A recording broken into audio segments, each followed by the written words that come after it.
if you've got fruit trees that need to get pruned, try rooting some of those branches before you cut them off, and then you can extend your orchard without having to buy extra trees.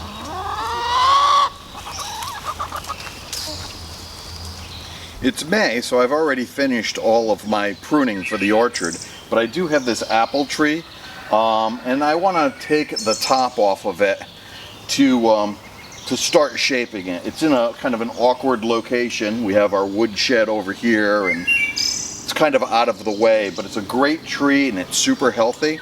So I'd like to start pruning it and shaping it. Normally I wouldn't do our prunings until I wait until like when it's snowing out. I usually wait until like January to do pruning. But because I knew I wanted to do some air layering, I wanted to wait until May before I started doing any serious cutting. That's probably the best time for us to do our air layers. I don't have to worry about a frost, and it's the beginning of the year, and the more time I can give those roots to develop, the better. So here's our victim. I'm going to be climbing up on the ladder. There's 3 leaders coming off of the top of this tree that I want to clip off. So what I'm going to do is I'm going to layer each of those 3 and hopefully make 3 new apple trees that I can plant in our orchard. Okay, I gathered everything that I'm going to be using today, and because I'm doing 3, you know, you can divide this by 3. You don't need as much as I'm using. But I grabbed 2 handfuls of peat moss per layer. So I've got 6 handfuls of peat moss. I've got a quart of water, some raw honey, some cinnamon. I've got 6 zip ties. You only need 2 per layer.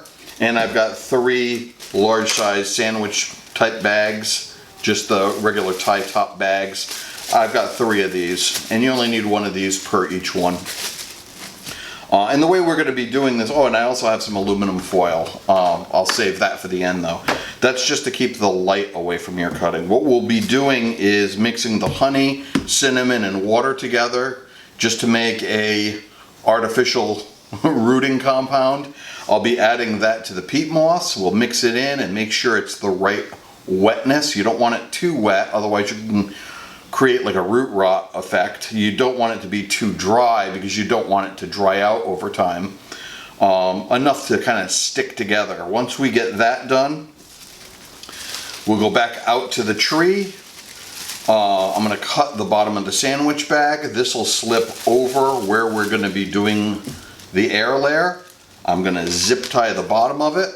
We'll pack this after we cut the tree. We'll pack this with our peat moss. Make sure it's wrapped all the way around our cut. And then I'm going to zip tie the top of this with the other zip tie to seal the top, but that'll hold the moisture in the bag.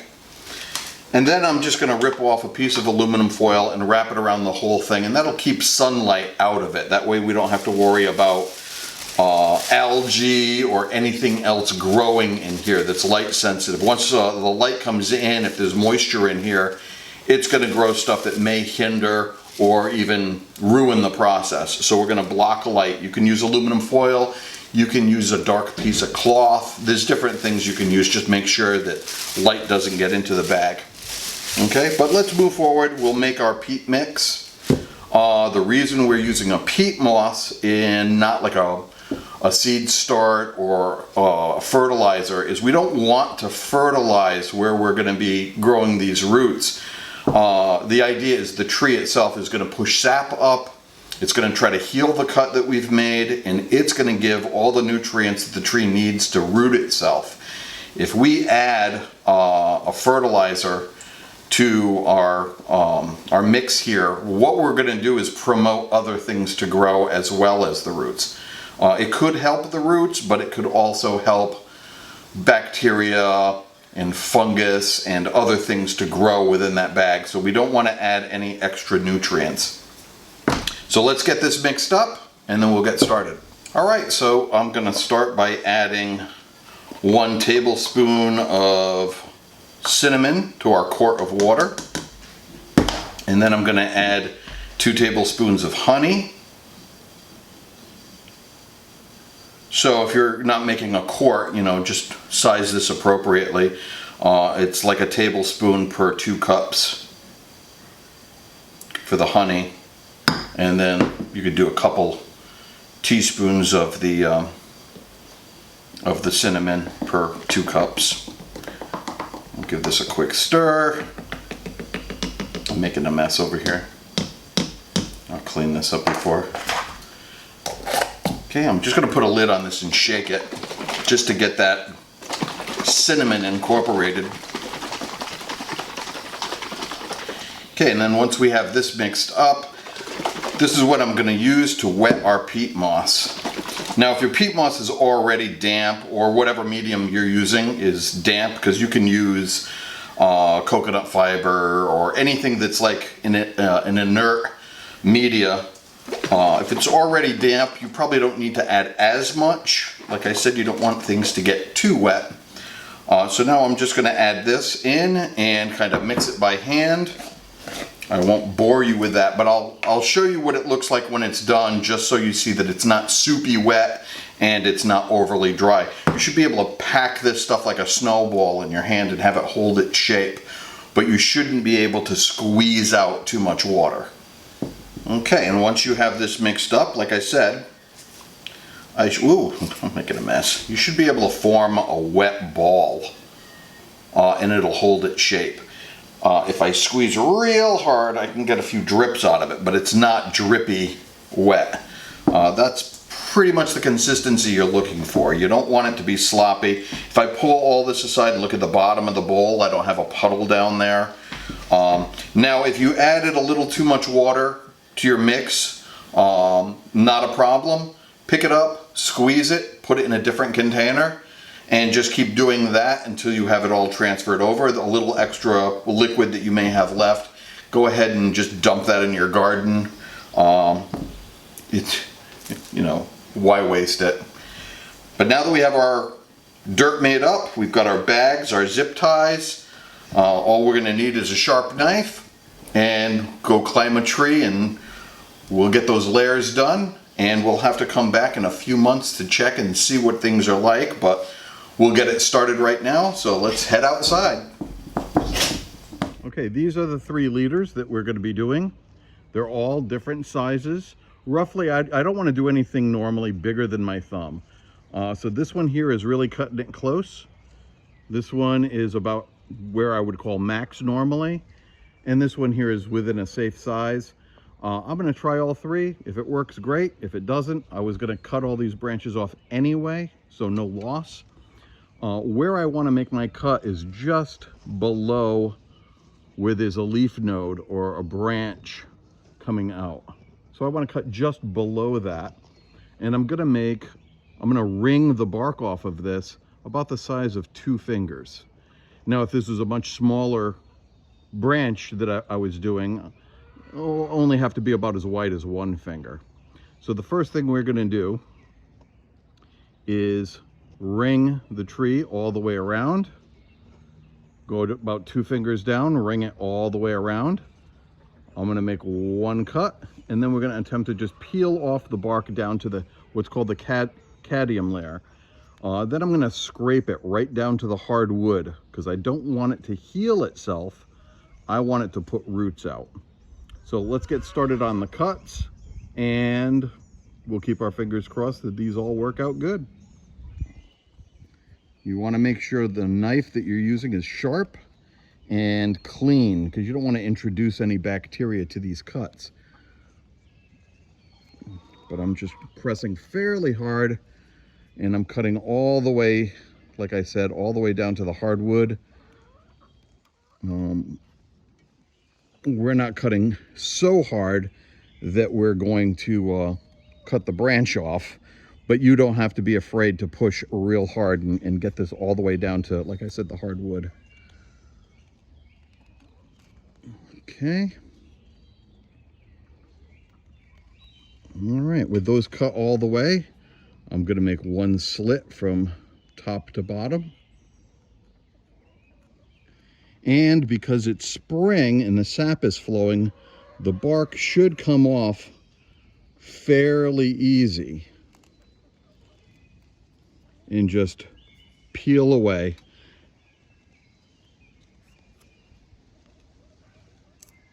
Like that. So we're going to peel this all the way around. And then, like I said, after it's peeled, scrape. And you can see kind of this pulp that's coming off. We're going to scrape all that pulp all the way around our cut. All right, sorry for the bad camera angles. This is a little bit awkward because I'm doing the top of the tree. Normally I would do lower branches, but because we're cutting these leaders off, I'm up a ladder with an extremely sharp knife. I hope you appreciate this video.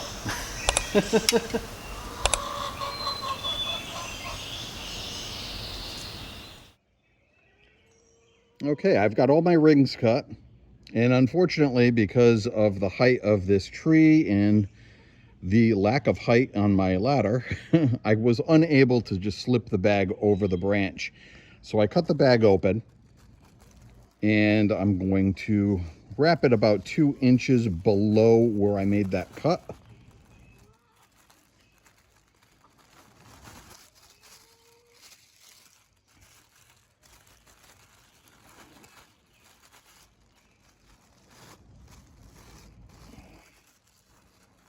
And I'm going to take a zip strip, and I'm just going to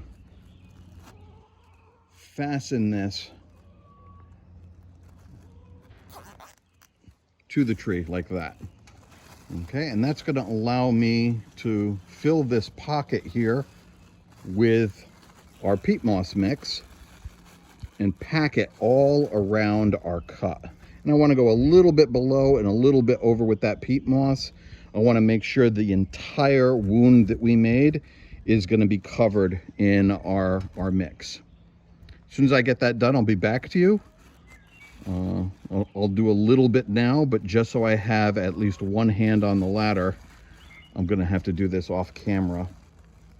But I'm going to pack my peat like so and slip the bag back over it. And then once we have that packed all the way around, I'm just going to put that second zip strip right here at the top, and I'll show you what it looks like when it's done. So I helped Steve get these finished, and I'll zoom in kind of close on this one. So we've got them wrapped with the soil.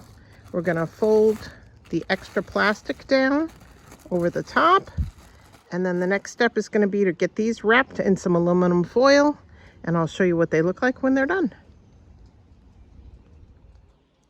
Now that we have all 3 of these wrapped, the foil is mainly to keep the light out, but it also can squeeze nice and tight around the branches, so it helps to keep that mix with your peat moss, your cinnamon, and your honey nice and tight against the branch.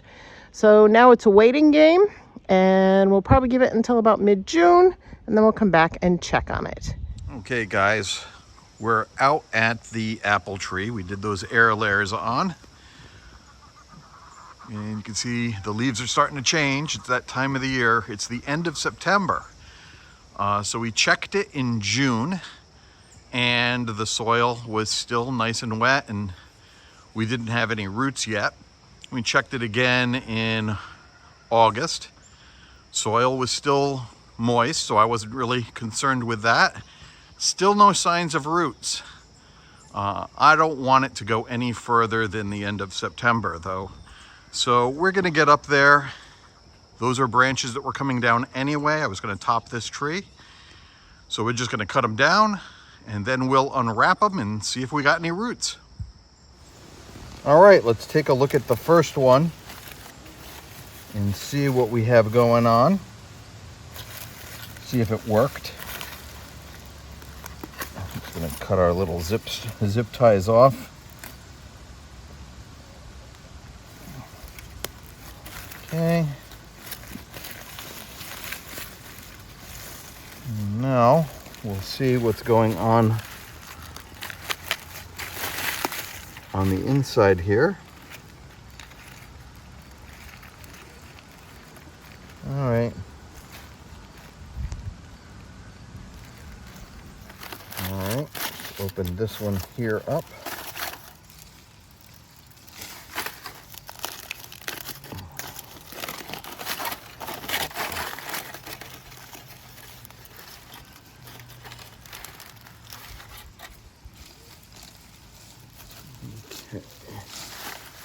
This one seems to have rooted, so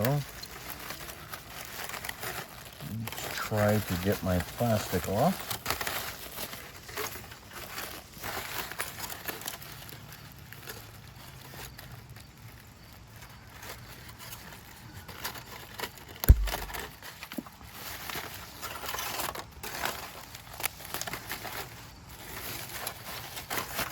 Okay,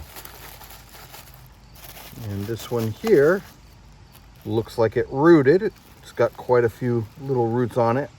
So what I need to do next is finish unwrapping this and get this one into a pot and water it a lot. Give it a lot of water, and hopefully we can encourage these roots to grow out. And then I'll overwinter this, and in the spring we'll find a place in our orchard to get it in the ground. Let's move on to the tree number 3. Okay, let's open up our 3rd layer here.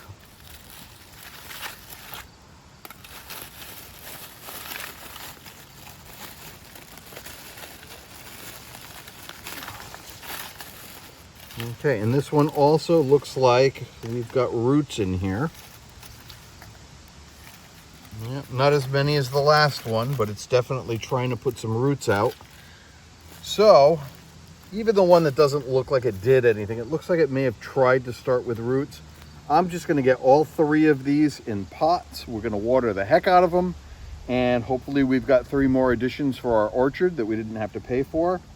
And they came from a tree that we knew we wanted more of.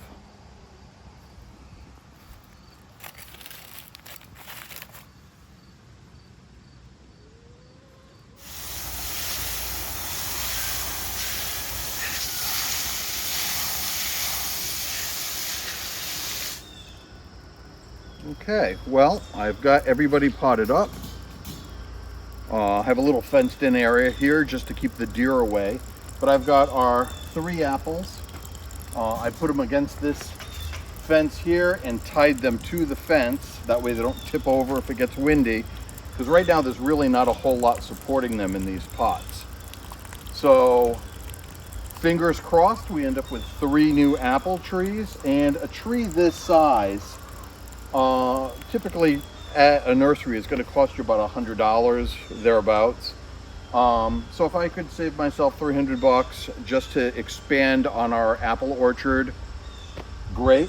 I will admit, I think I got real lucky. Normally trees this size don't lend to, they don't do well with air layering. Normally you want to start with a much smaller branch. The branch of the branch that I air layered. So yeah, these are huge for air layers. It was an experiment for this year. I needed to cut these anyway because I really wanted to top that apple tree. It was just going a little crazy. It's almost mature enough to start shaping so that we can start collecting apples from it. So I wanted to make sure to take the top and start shaping it. So rather than just cutting it and throwing the branches away, we've got 3 beautiful trees here. At the same time, I've got a cherry from a cherry tree that we have in the front yard that we air layered. And up front here, I've got a pear. I did 2 pear air layers. One of them died and was a complete flop. The second one here is showing signs of roots. So hopefully we have another pear tree. It's a much smaller cutting. What you normally would do when you do an air layer, and the cherry is the same. It's a much smaller stock, smaller than your pinky. So we'll have to wait and see how these go. We'll get these winterized. Well, hopefully the roots get established and we can get them in the ground in the spring. And wish us luck. If you like the video, make sure to like and subscribe. Share it with a friend if you like the content we put out, and I'll see you in the next video. Bye.